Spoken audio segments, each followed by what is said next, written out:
ओम नमः शिवाय। प्रिय भक्तगण, सोहम सनातन के इस पावन मंच पर आप सभी का स्वागत है। आज हम आपको सुनाने जा रहे हैं महाशिवरात्रि की दो दिव्य कथाएं। यह वह रात है जब संपूर्ण ब्रह्मांड भगवान शिव के महिमा गान में लीन हो जाता है।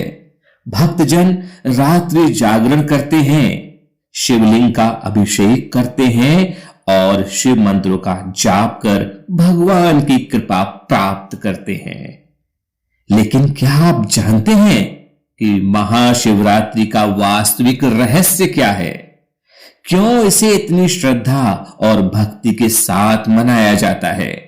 तो चलिए ध्यान लगाइए और सुनिए महादेव की इस अद्भुत कथा को। पुरातन काल की बात है, किसी घने जंगल में एक क्रूर और हिंसक भील रहता था जिसका नाम गुरु ध्रुव था। वह अपने परिवार के पालन पोषण के लिए शिकार करता था। उसका हृदय कठोर था। उसे किसी भी प्रकार की दया या धर्म का ज्ञान नहीं था। वह केवल अपने परिवार के लिए भोजन की व्यवस्था करने में ही लगा रहता था। एक दिन ऐसा हुआ कि उसके माता पिता, पत्नी और बच्चे अत्यंत भूख से पीड़ित हो गए।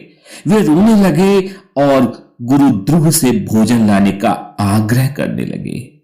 अपने परिवार के दयनीय स्थिति को देखकर वह भोजन की खोज में जंगल की ओर निकल पड़ा, किंतु उस दिन उसे कोई शिकार नहीं मिला। सूर्य अस्त हो गया और अंधकार छा गया। वह चिंतित था कि अब अपने घर कैसे जाएगा। खाली हाथ लौटने का साहस नहीं था। तभी उसने एक जलाशय के पास एक घने बेल वृक्ष को देखा और मन में विचार किया, यहीं रहकर प्रतीक्षा करता हूं। जो भी जीव इस जलाशय के पास प्यास बुझाने आएगा उसे मारकर अपने परिवार के लिए भोजन ले जाऊंगा। गुरु ध्रुव बेल वृक्ष पर चढ़कर बैठ गया और शिकार की प्रतीक्षा करने लगा।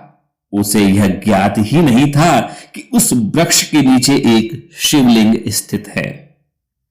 रात के पहले प्रहर में एक प्यासी हिरणी जलाशय पर जल पीने आई।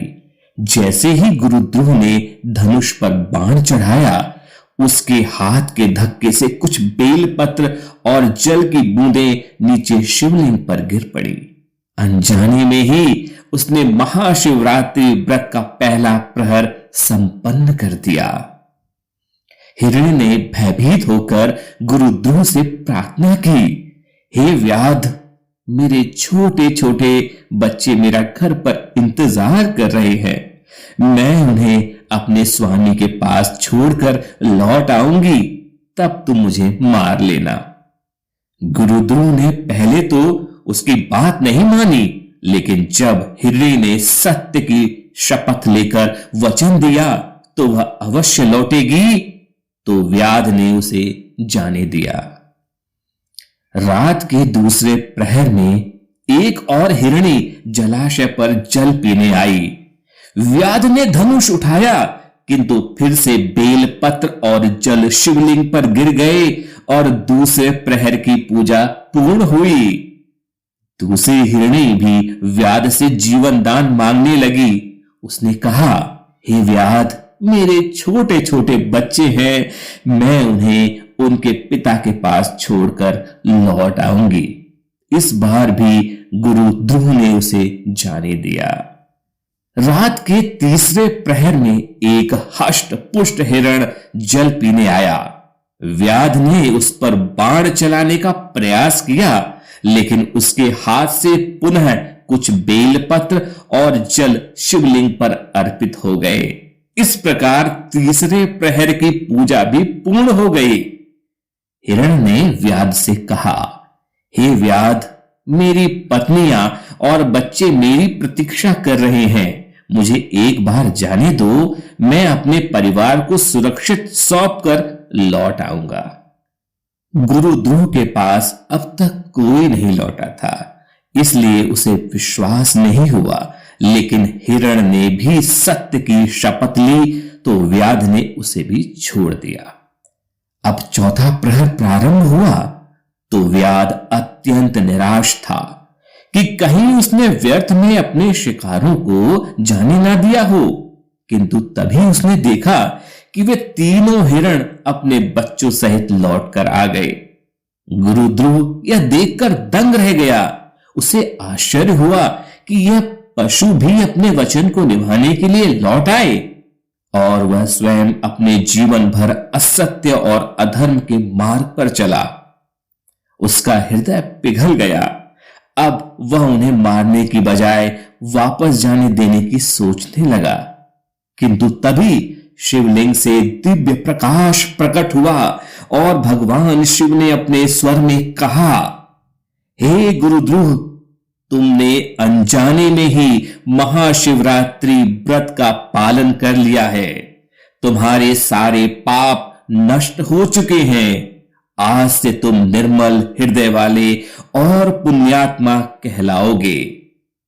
भगवान शिव की कृपा से गुरुध्रुव के भीतर परिवर्तन आ गया।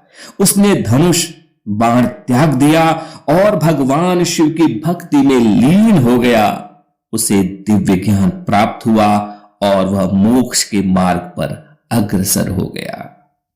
अब मैं आपको एक और महत्वपूर्ण कथा सुनाने जा रहा हूं जो हमें बताती है कि भगवान शिव कितने दयालु और त्यागी हैं। यह कथा समुद्र मंथन की है। बहुत पहले देवताओं और असुरों में अमृत पाने के लिए संघर्ष चल रहा था। दोनों ने मिलकर समुद्र मंथन किया। मंथन के दौरान समुद्र से कई अद्भुत रत्न, कामधेनु गाय, ऐरावत हाथी और अमृत निकला। लेकिन उसी के साथ साथ एक भयंकर विष भी निकला जिसे हलाहल कहा जाता है।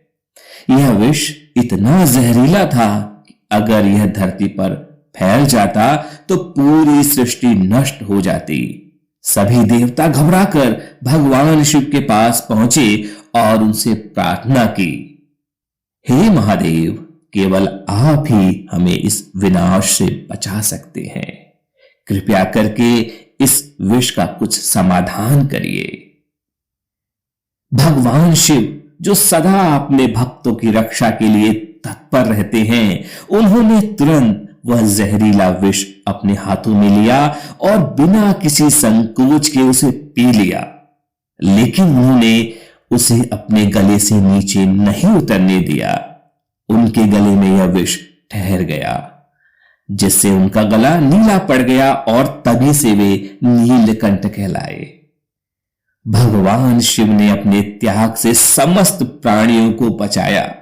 यह कथा हमें सिखाती है कि जब संकट का समय आए तो हमें निस्वार्थ भाव से अपने कर्तव्यों का पालन करना चाहिए और दूसरों की भलाई के लिए आगे आना चाहिए।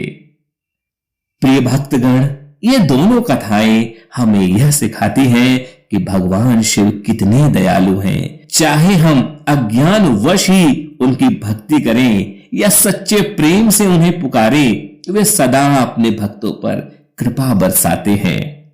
महाशिवरात्रि केवल एक पर्व नहीं, बल्कि यह हमें आत्मशुद्धि का अवसर देती है। यह दिन हमें सिखाता है कि सच्ची भक्ति में शक्ति है, प्रेम में करुणा है और त्याग ही वास्तविक महानता है। इसलिए आज के दिन हमें शिवलिंग पर जल, दूध और बेलपत्र अर्पित करना चाहिए, रात्रि जागरण करना चाहिए और ओम नमः शिवाय मंत्र का जाप करना चाहिए। इससे न केवल हमारे पाप नष्ट होंगे, बल्कि हमें जीवन में शांति, समृद्धि और भक्ति की अनुभूति भी होगी। तो प्रिय भक्तों, यह थी महाशिवरात्रि के पावन कथाएं। अगर आपको यह कथा पसंद आई हो तो सोहम सनातन चैनल को सब्सक्राइब करें और इस वीडियो को लाइक एवं शेयर करें ताकि शिव महिमा की दिव्य ज्योति हर भक्त तक पहुंचे। कमेंट में हर हर महादेव अवश्य लिखें।